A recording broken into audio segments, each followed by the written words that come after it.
I'm Kayla. I'm Alyssa. And this is the Christie Club. So, what if you wrote yourself into a book? That's a thing authors do, yes. right? Yes. But you're an author, right? So the person you wrote in the book is also an author. But who writes books. Yes. And maybe also writes herself into books. Is that person that she wrote in her book that is in your book you? No, because you're not fictional. I should hope not. Oh, so you're saying, but she doesn't write herself. Okay, but then she would be discussing how she writes herself into a book and maybe she does. How different she is from her fictional self. But if she is your fictional self, then her fictional self would be even less like you. So really, how much of yourself is in your fictional self? But how much of yourself is fictional?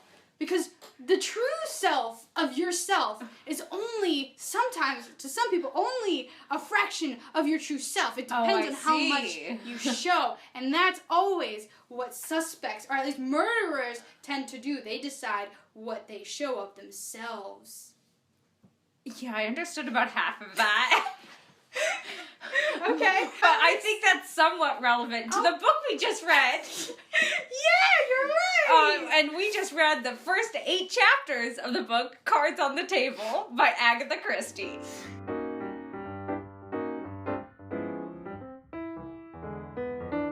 So, Cards on the Table was first published in 1937. That's around where most of our short stories were. But anyways, what was super interesting reading this book was I think it was The Murder of Roger Ackroyd. I'm not really sure. It might have been a different book. But I was reading a book and Poirot is asked what is his favorite murder to solve or something like that. Mm-hmm. And I'm not sure on all the details. But he says his perfect murder would be 4 people who are playing a card game.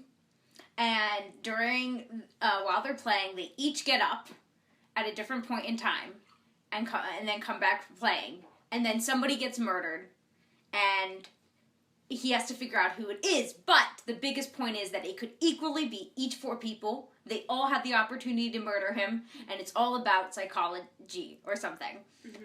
And I was reading this book, and that's exactly what happens. Yeah. Yep, it's like deja vu. Oh, man. So, Agatha Christie, foreshadowed that in a different book. Okay, starting victim. Who is our victim? Mr. Shaitana. It's Shaitana? Shaitana. Okay. How are you pronouncing it? I said Shaitana. Shaitana. I kind of like shade better. I think that makes more sense. I have no idea. I should have probably looked it up. Yeah, I should have. Anyways, that guy. My only thought was he's a rich guy and he invites a bunch of murderers to this party. I had some more notes on him. My other note is that Mr. Shaitana is called a bunch of different names that all, point out his otherness. He's called Oriental, and he's called Queer, and a bunch of other things. I didn't write them all down. But I was, reading this, and I was like, is this racist? Yeah, I was thinking about that, too, because one of the other characters does comment on how he seems Oriental, but then also... this word keeps popping up to describe him, Mephistophelian, which means wicked or fiendish, and it's based on this character Mephistopheles, which is a demon from Greek mythology, and later in the Legend of Faust, he is a fallen angel that acts as the devil's servant and messenger. So he basically helps... He takes part in a transaction where a man sells his soul to the devil in exchange for scientific knowledge and magic. And I was like, that is some very interesting things.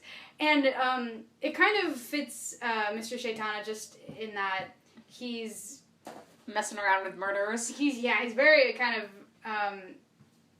not, I guess, amused by murderers. Yes. And he thinks a murderer can be an artist. But I loved the contrast between, or not the contrast, but the similarities between Mr. Shaitana and Poirot. Oh, especially, yeah. The line about the mustache? Yes, that mustache envy, that mustache competition. Yeah. And then, Mr. Shaitana also has, a huge mustache, and Poirot is, He's, He's just like analyzing it. It's not nearly as good as It's mine. not. Yeah. He's a little jealous. And apparently Mr. Shaitana also dresses rather flamboyantly as well. Yeah. And I was like, oh, definitely perhaps an equal to Poirot. And how they're described as two people in a duel in their first encounter. But of course, one lives and one dies. I don't remember who it was his, but spoiler alert, Mr. Shaitana dies. Dun dun dun. Shaitana, I think. Anyways, moving on, in this party that Mr. Shaitana has, he invites 8 people. And we figure out later that 4 of them are maybe possible murderers. Like, he thinks that they maybe murdered someone and got away with it in the past. And 4 of them are sleuths of some sort. They solve murders in some way. So at first he kind of invites Poirot to this party, but he gives the impression that he's only invited a bunch of murderers. Yeah. Successful murderers who have gotten away with something. And so at first I was under the impression that everybody was somehow a murderer. Yeah. And this really reminded me of And Then There Were None. Because in every way, all the guests are murderers. Okay, if you haven't read And Then There Were None, go read it and come back and listen to this, okay? Okay. Yeah, it's important. Important piece of literature right there. But no, because here too, everyone could possibly be a murderer. Poirot, because he mentions, he kind of comments about how Poirot sends people to their deaths in that the people who are brought to justice are usually hung or hanged, or, shot or something. Or if you're reading A Problem at Sea, then he literally just scares the life out of them.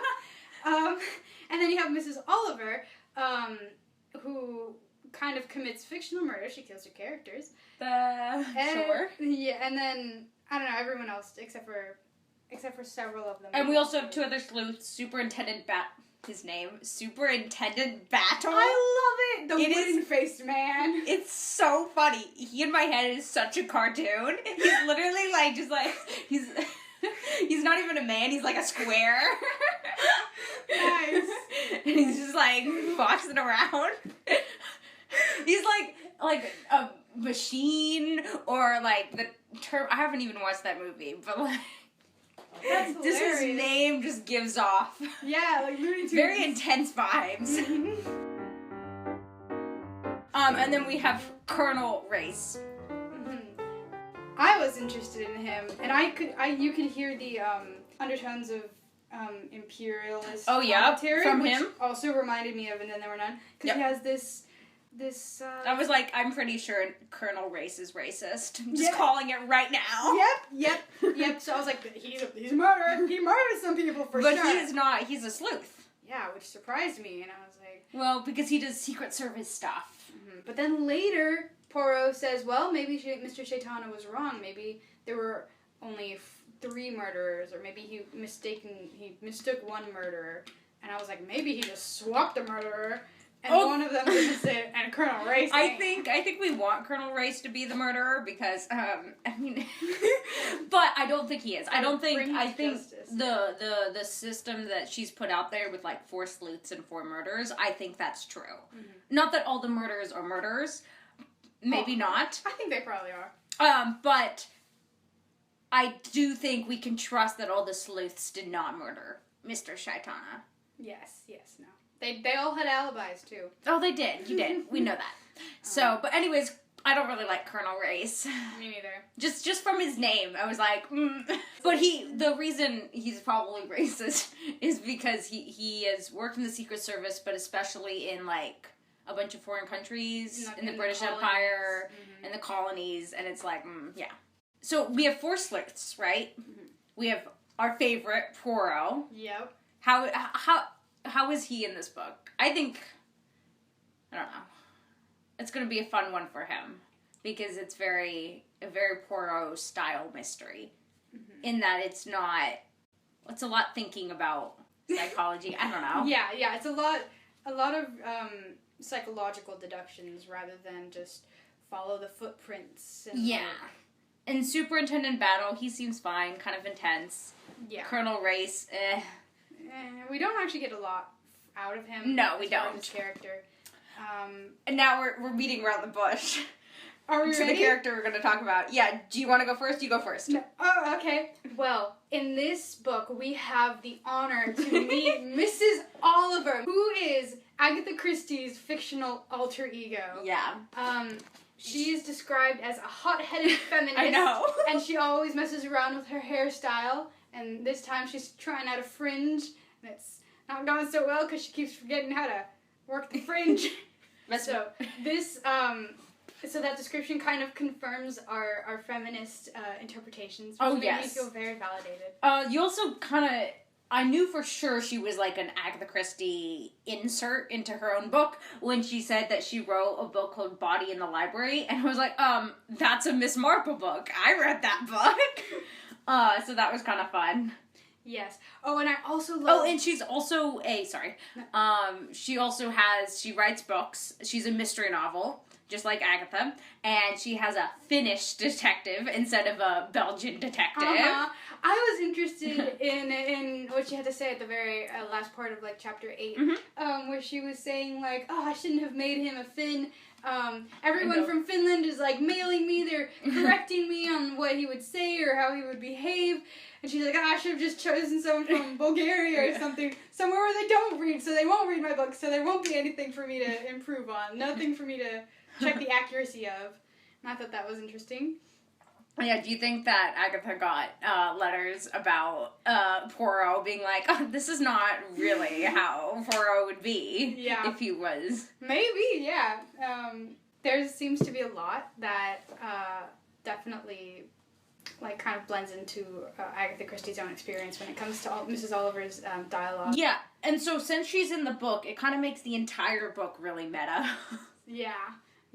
Because she talks about different things that are happening. She's like, if I were writing this book, I would have done this differently. And it's just really funny. But it also kind of confuses me and throws me off track, because if Mrs. Oliver says, like, I bet it was this character who killed it, then I'm like, okay, Agatha Christie is either giving that to us so that we would definitely know that it's not, so that, like, we would know that it's not that character, or that it is that character, because, like, it would be too obvious. I don't trust her. Yeah. I think if she says it's somebody, it's always whatever I'm thinking at the moment, and I'm like, dang it, I don't think it's right. Because I think we should trust Poirot and nobody else. But Poirot does hide a lot sometimes. Yes, though you never know. even though, and that's where I was also thinking, like, what about the really subtle things? Like, does she trust us to pick up on that, and are we supposed to know that that's a red herring, or are we supposed to investigate that further and let that kind of guide us? So I don't know. Here's a favorite quote that I have from this book. They're discussing they're discussing murder methods, and how murderers tend to give themselves away by committing the same murder again, using the same elements. And Hercule Poirot says, man is an unoriginal animal. And Mrs. Oliver replies, women are capable of infinite variation. I should never commit the same type of murder twice running. And I really like that. And then also, Miss Oliver talks about how she writes the same book again and again. And know. I was like, does Agatha Christie kind of do that a little bit? Yes, definitely. So I was wondering, maybe that is also kind of a clue as to the solution of this murder. Does it replicate another book? Ooh, so getting really meta. So I was thinking, of course, and then there were none. But in there, everyone is the murderer, right? I don't think everyone's the murderer here. Well, not everyone's a murderer, but one person's a murderer. Well, everyone might be a murderer, but they're not the murderer of Mr. Shaitana. Yes. So, okay, spoiler alerts ahead for Murder on the Orient Express. I was thinking, maybe they all just did it. Maybe they all did it. You don't know? I don't think so. I think going to clues to figuring out the murder. Poirot always brings our attention to, like, an odd thing. And you're like, why does he care about this? But that's, like, going to be the key. Mm-hmm. And in this book, so far, it's how does each of the murderers, or possible the suspects, play bridge and what kind of player Yes. are they. And so that's in looking at their psychology and would they have committed this murder. And so I think we should look at that and go into the suspects. I agree. And also, there are so many things that are repeated like over and over again too. So, but we have to be careful to watch for what they say just once, because that might be more important. Also, I would like to add, one of the clues that Poirot brings up is they're playing bridge, and so instead of is bridge a card game? Yes. I did not know that. Cards on the table, Kayla! Yeah, I kind of realized that just as we were talking. I had to search a YouTube tutorial on how to play bridge. Yes, because they were throwing out all these terms, rubber, no Trump, definitely no Trump, and other stuff, and no bids, idea. And I was like, the only thing I know about bridge is that if you're playing like Lily Bart, it can get you very, very indebted.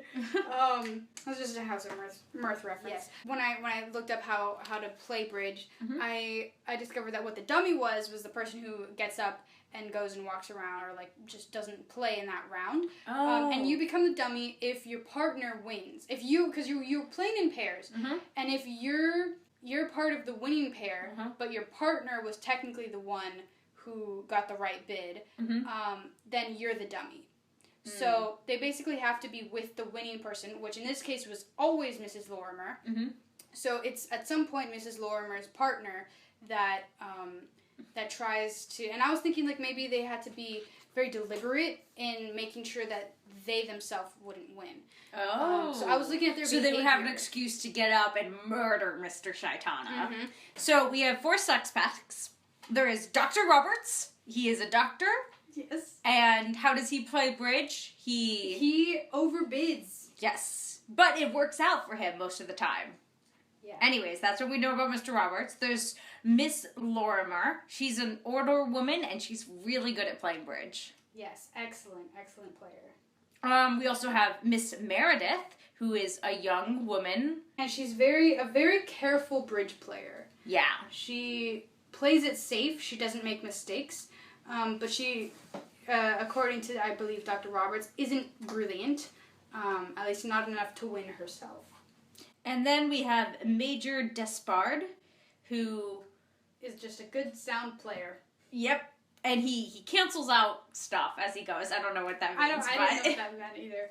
Oh, except there is one sort of exception, I guess that kind of stood out to me. Yeah. Was that everyone describes Meredith as a safe player, careful player. Yeah. Despard describes her as a good player, and she was the first player he mentioned when they asked him about the players. And he seems pretty vehement about like declaring her innocence or the fact that she's probably incapable of committing a murder. Wow. My clue for Major Despard is that he's described as a tiger. Yes. And then at the end of the chapter we read or something, last chapter, there's a line about catching a tiger, and I was like, okay, so Major Despard? Yes. No. Ooh. Poirot adds softly, and so I am prepared to go inside the tiger's cage. Yes. He mentions the tiger. He compares a murderer to a tiger several times, and in the very beginning of the book, Mr. Shaitana and Poirot discuss murders, and that's when you get the first mention of tiger and the first comparison to tiger. So earlier he says... So I was like, that's really sketchy for Major Despard. He says, I can admire the perfect murderer. I can also admire a tiger. But I will admire him from outside his cage. I will not go inside. That is to say, not unless it is my duty to do so. And that's what exactly that happens here. The tiger might spring. And and in a very, very clever... indirect metaphor in the beginning of the chapter, how his springing step, and then later he talks about the tiger gonna spring, and I'm like, oh my god. So that's what I was saying was either a clue to the solution of the murder or a red herring, and yeah, that's true. And could be a red herring. Just throwing it out there. But so if I had to guess who, I would say Major Despard because of that tiger clue. Okay. But if you're going by bridge playing, I think it's supposed to kind of point to Dr. Roberts, because who's, like, gonna murder someone while they're in the room? He might yell. Like, it's a very risky move. Something that from the bridge playing would all point to Dr. Roberts, who makes risky moves. And also the fact that he's a doctor. And perhaps he has the most to lose, because if he committed... I believe this happened once in, like, a short story or in a book somewhere, where a doctor... maybe this was in Then There Were None. The doctor was, like, drunk or something, and then he, like, made a mistake and accidentally murdered somebody. Or accidentally killed them, or just couldn't save them. There were so many And There Were None spoilers here. That wasn't Then There Were None. Yeah. And then... I can imagine him right now. But he could have so much to lose if that comes to light. Yeah. And then he's out of the profession. He can't practice his medical practice anymore. Yeah. So he would have a lot to lose. And then there is definitely shady stuff with Dr. Roberts going on. That's the key to the motive, is that they suspect, meaning Poirot and the sleuths, they suspect that Mr. Shaitana knew something or found something out about each of the quote-unquote murderers. Yes. Some sort of evidence that could incriminate them. And so that's why they murdered Mr. Shaitana. Yes, to silence him, basically. I agree with what you say about Dr. Roberts as his likelihood if we're going to be the murderer, if we're going based on bridge playing behavior. But I do think Miss Meredith, I know you're gonna go there, is most likely to have done it, in that she would be the least likely, least suspected. Well, did you have a forward? No, I don't. But it's Agatha Christie, and she's just saying this. She's very excited to start this book because they're gonna. She wanted to write a book where there are 4 people, all equally likely to have done it. And she says that usually with detective novels, you choose the person who's the least likely, right? And it's going to end up being them. And so she wanted a book where everyone was equally likely, and therefore the deduction must be entirely psychological. But so I don't think going by who's the least likely is the best way. Yes. But it's not necessarily that she's the least likely, it's that she's the least suspected. That's true. Because Major Despard might be biased. Actually, he most likely is biased when he says that she couldn't have committed it because she isn't capable of it. Yeah. Or she herself kind of seems to throw people off in the beginning when she comments to Poirot before the murder even occurs, before the dinner even occurs, that it's always men who read detective stories, and that she isn't interested in that sort of thing, or isn't interested in crime, that it's not a woman's, field. Or that could just be, Agatha Christie's commentary from her perspective as a female detective writer. Yeah. Yes. And then also we have the way what's his name? Superintendent Battle. Superintendent Battle. How he treats, or how he acts towards Miss Meredith. And how he's more fatherly. And he is. He already shows that he doesn't suspect her. Well, he thinks that's the best way to get information out of her. Yeah, or that if she did do it, he doesn't want to kind of let her know. Yeah. Yeah. And then also Mrs. Oliver, of course, lovely Mrs. Oliver. Yes. I love her comments. She comes in and she's all like, "I hope it was Miss Meredith. Everyone hates it when it's the young, beautiful girl, but really, that's the best way to get them off guard." Or something like that.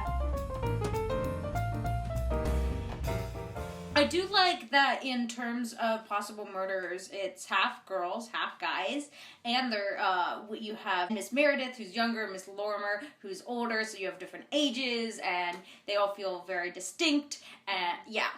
Yeah, I found it interesting. It's not a bunch of old, well, they're probably all white, but it's not just a bunch of old guys. Yeah. No, I liked how she made her characterization decisions kind of based on profession. She attached their qualities, their just character she does traits that a to their lot. profession.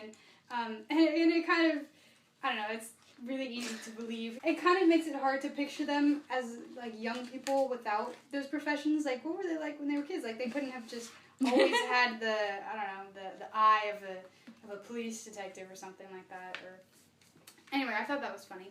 And then also, I was thinking about the likelihood that Major Despard knows something about Meredith because he seems That's so likely. Because he seemed to be protecting her, and then also when they sat down, when they first sat down to play bridge, he sat down and he had a facial expression as if he just realized that she was beautiful, and I was like, they're definitely getting together by the end of this novel. No, really? You think so? Yes. I think that was like creepy, and I was like, ew, get away from her. That's always how it works, though. It's always like, oh my gosh, you realize that I'm beautiful?